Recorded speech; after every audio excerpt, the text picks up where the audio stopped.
Hello, dear judicial aspirant. This is the Pahuja Law Academy. My name is Gyanendra Pandey. आज आप लोगों के समक्ष हिंदू लॉ के 10 महत्वपूर्ण वस्तुनिष्ठ प्रश्नों को लेकर प्रेजेंट हुआ हूं, जो आपके प्रारंभिक परीक्षा, जुडिशरी के प्रारंभिक परीक्षा में पूछे जाते हैं। यह महत्वपूर्ण क्वेश्चन है, इनको आप जरूर देखेंगे। इसमें जो पहला क्वेश्चन है,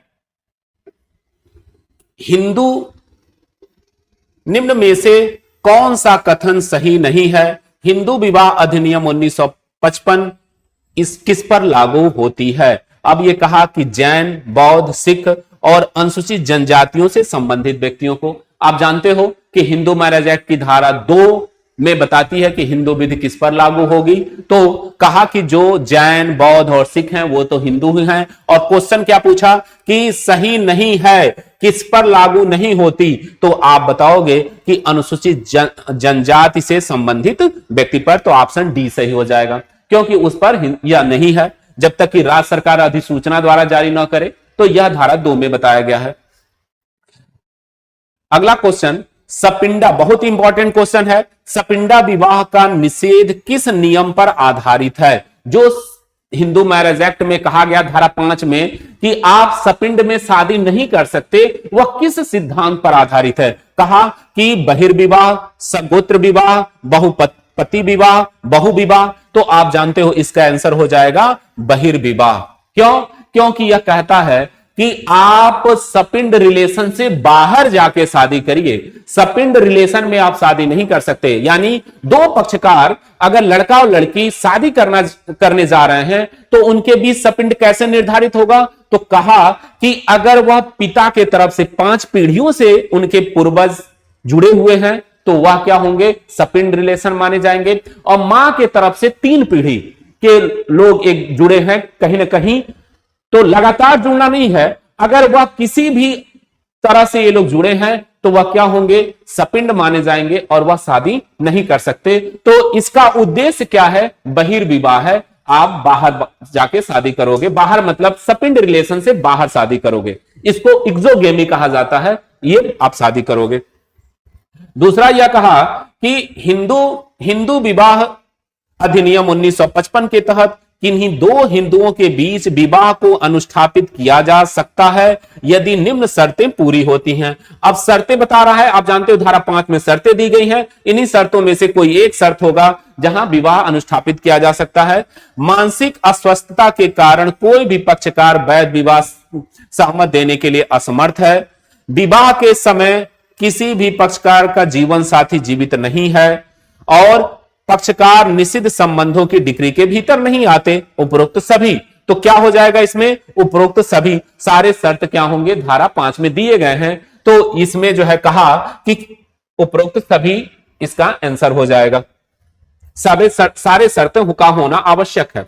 दूसरा यह कहा कि हिंदू विवाह अधिनियम 1955 की धारा 5(1) में प्रावधान किया गया है। अब धारा 5 क्या कहती है? आप जानते हो धारा 5 कहती है कि विवाह के समय विवाह के जो पक्षकार वर और वधू हैं, उनके पूर्व में कोई जीवित पति और पत्नी न हो। यानी जो विवाह करने जा रहे हैं पक्षकार, उनका पहले कोई जीवित पति और पत्नी है, तो दूसरी शादी नहीं कर सकते। हां, अगर मर गए हैं तो शादी कर सकते हैं। तो यह क्या होगा? और धारा 17 कहती है कि अगर आप 5 के सब क्लास 1 के उल्लंघन में शादी करते हैं, तो वह शादी क्या होगी? द्विविवाह के दोषी हो जाएंगे। और द्विविवाह धारा 17 के तहत यह रेफर करती है आईपीसी की, जो 494 और 495 के तहत आप दंडित किए जाएंगे अगर आपने द्विविवाह शादी किया। तो इसका ऑप्शन बी सही होगा।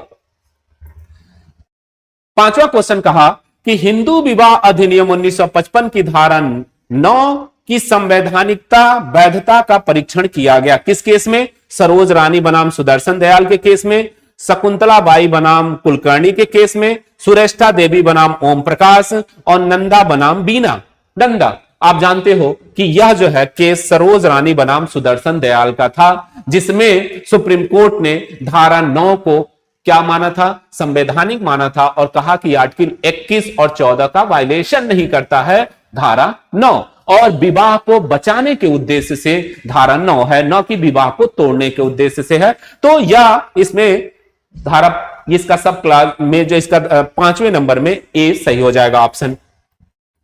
दूसरा यह कहा कि हिंदू विवाह अधिनियम निम्नलिखित में से कौन सी धारा शून्य विवाह का प्रावधान करती है?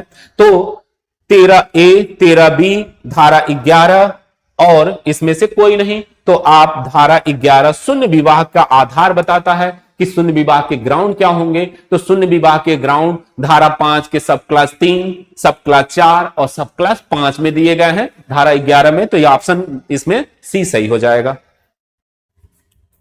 अगला कहता है कि निम्नलिखित में से कौन हिंदू विधि के स्कूल हैं? बहुत साधारण क्वेश्चन है लेकिन महत्वपूर्ण क्वेश्चन है। यह आपके एग्जाम में पूछा जाता है। मिताक्षरा स्कूल, दायभाग स्कूल, ए और बी दोनों, उपरोक्त में से कोई नहीं। तो इसमें ऑप्शन सी सही हो जाएगा। दोनों मिताक्षरा और दायभाग दोनों क्या हैं? हिंदू विधि के महत्वपूर्ण जो है स्कूल हैं, शाखाएं हैं। अगला क्वेश्चन कहता है कि निम्न में से क्या हिंदू विवाह अधिनियम 1955 की धारा 7 प्रावधान प्रदान किया गया है? यानी किस चीज का प्रावधान करता है? विवाह के पंजीकरण के संबंध में। दूसरा ऑप्शन कहता है कि एक हिंदू विवाह के समारोह के संबंध में, बच्चे के गोद लेने के संबंध में, उपरोक्त सभी। तो आप जानते हो कि धारा 7 में समारोह की संस्कार के बारे में बताया गया है, समारोह अनुष्ठानों के बारे में बताया गया है। तो यह धारा 7 का इसमें जो है ऑप्शन बी सही हो जाएगा। अगला क्वेश्चन, हिंदू विवाह अधिनियम 1955 की कौन सी धारा बताती है कि विवाह के 1 वर्ष के भीतर तलाक के लिए कोई याचिका दायर नहीं की जा सकती? यह जो है धारा 14 में बताया गया है। धारा इसका ऑप्शन बी सही हो जाएगा कि विवाह के जब तक कि अपरिहार्य कारण न हो तो 1 वर्ष के भीतर आप तलाक की याचिका पेश नहीं कर सकते, यह धारा 14 कहती है। अगला क्वेश्चन जो है, हिजड़ा के साथ विवाह माना जाता है। तो धारा 5 में जो कहा गया कि जो हिजड़े से अगर शादी कर लेता है तो धारा 12 कहा कि वह क्या होगा? विवाह शून्य करणी होगा, शून्य नहीं होगा। तो इस विवाह की वैलिडिटी क्या होगी? शून्य करणी होगी। और अगर पक्षकार को पता नहीं है, यानी जो विवाह का पति है उसको पता नहीं है कि हमारा जो जीवन साथी है वह क्या है? हिजड़ा है, और वह शादी कर लेता है, तो शादी वैलिड होगी लेकिन वह क्या होगी? शून्य करणी होगी। और अगर इसे शून्य कराया जा सकता, किस ग्राउंड पे? कि हमें इस तथ्य की जानकारी नहीं थी। अगर वह जानकारी है उस तथ्य की तो उसमें धारा 12 में ग्राउंड दिए गए हैं, उसके रहते हुए ही आप शून्य करा सकते हैं, अन्यथा यह शादी क्या होगी? शून्य करणी होगी, यानी वैध होगी। तो इस प्रकार ये बहुत इंपॉर्टेंट क्वेश्चन है, कई बार क्वेश्चन पूछा गया है कि हिजड़ों के साथ शादी अगर हो रही है, अगर एक पक्षकार उसमें से हिजड़ा है तो वह क्या होगी? शादी शून्य करनी होगी। ये कुछ महत्वपूर्ण क्वेश्चन को लेकर हिंदू लॉ पे मैं प्रेजेंट हुआ था आज, और भी क्वेश्चन को मैं आगे लेकर आऊंगा जो आपके जुडिशरी के एग्जाम के लिए महत्वपूर्ण होंगे। यह वीडियो कैसा लगा, यह इंफॉर्मेशन कैसा लगा, आप कमेंट करके बताएं। धन्यवाद।